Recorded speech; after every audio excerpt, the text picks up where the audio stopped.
Welcome back. You're watching Business Now on CNBC TV 18. NSE Chairman Ravi Narain is addressing the ANMI convention. Let's listen in. That while there were some important trends that were happening even before the financial crisis, this crisis actually has the potential to transform this industry and to transform the way in which all of us function. As the dust settles on the crisis, we can all see that the global growth has begun to gradually shift to Asia. And Asia is increasingly about China and India. As vast capital flows move to Asia, these are the only two economies which are anywhere near capable of absorbing those kinds of flows. In fact, here is an interesting anecdote. For global companies till recently, Asia was a hardship posting. Not any longer. Senior appointments compete with each other to get posted to Asia and to get posted to India and China. This is a very vivid recognition of what's happening to Asia and to our markets. The counterparty crises of banks outside India in the Western world has very clearly started an OTC activity shift gradually to the exchange traded industry. In fact, the larger policy makers in the Northern America and in Europe are actually biasing their policies away from OTC in favor of the exchange traded industry. They are biasing their policies, worth noting. So what does all this mean for us? Well, several things that come to mind. One, let us use this slowdown period, and already we can see that the slowdown is beginning to come to an end, but let us use this slowdown period to get ready for far larger market activity than you have ever imagined. The size of our industry, the scale of this industry, the range of products, the sophistication, the integration across within India as well as outside India, the kind of time zone issues, all of these will change before your very eyes. And it's very, very important that as an industry, all of us grapple with this and get ready for this change. In the last 18 months or so, the NSE has invested on our behalf and on your behalf very heavily in technology. It's very important that at your end you must do the same. And wherever you need support, NSE stands ready to help you out, to backstop you, because the nature of this game is changing with technology. There is no point running away from it.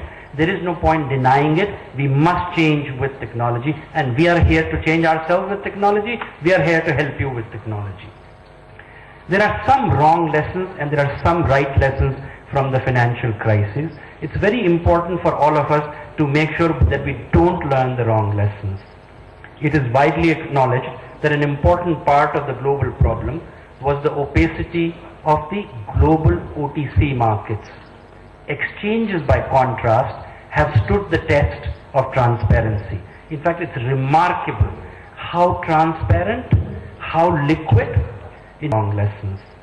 It is widely acknowledged that an important part of the global problem was the opacity of the global OTC markets. Exchanges, by contrast, have stood the test of transparency. In fact, it's remarkable how transparent, how liquid in terms of the position, in terms of the build-up that exchanges have been. Even when in the Western world the entire OTC markets froze, exchanges were the only entities which continued to provide global liquidity, which continued to provide exit. This was the one shining beacon in the financial system of the West which froze solid. But in India, in our markets, let me say that we are still at the other end of sophistication. We need and we will see much more sophistication. So please get ready. There is nothing inconsistent about the Western world moving to less sophistication and at the same time India moving to more sophistication.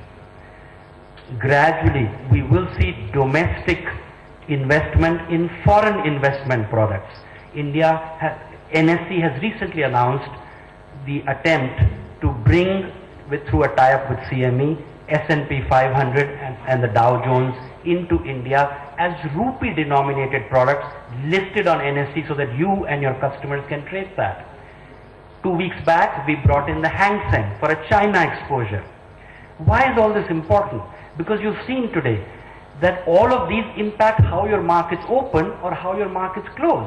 Now, if what's happening in China or what's happening in America is going to impact your positions and your customer positions, I must give you rupee-denominated products so you can hedge that risk, separate from the fact that traditionally you've always had all your financial assets of an Indian origin. So you carry what I like to call an India-centric risk. If something goes wrong with a monsoon, if there's a blip in GDP, you carry an India-centric risk. While you will continue to dominate your portfolio with India-centric assets, now you can diversify that basket with some China exposure, with some US exposure, with some European exposure. RBI has opened that $200,000 window, but we all know it's cumbersome. When NSE gives you foreign products on an India basis, so there is no forex outflow, there is no forex inflow, so comfort levels are high, it is trading in your time zone, you can take advantage of these products. Secondly, Indian products will start trading globally. This is already happening with Nifty. Nifty now trades one way or the other in almost 8 or 10 different countries and markets. This will happen. International competition is inevitable. We mustn't worry about it.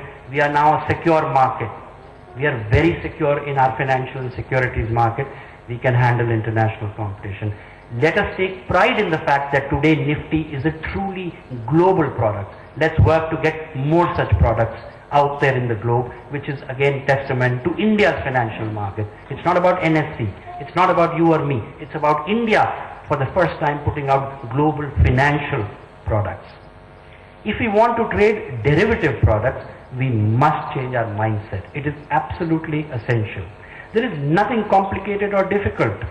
Please look at the transformation that all of you people in this audience have been part of. We will go back to that International Convention of Association of National Exchange Members of India in a bit. But in other news, in an order late last night, market regulator SEBI has banned 14 major insurance companies from raising money from the public for any unit-linked insurance products or ULIPs. Avni Raja is standing by with more details on that. Avni, what else can you share with us? That's it, Sunanda. Let me take you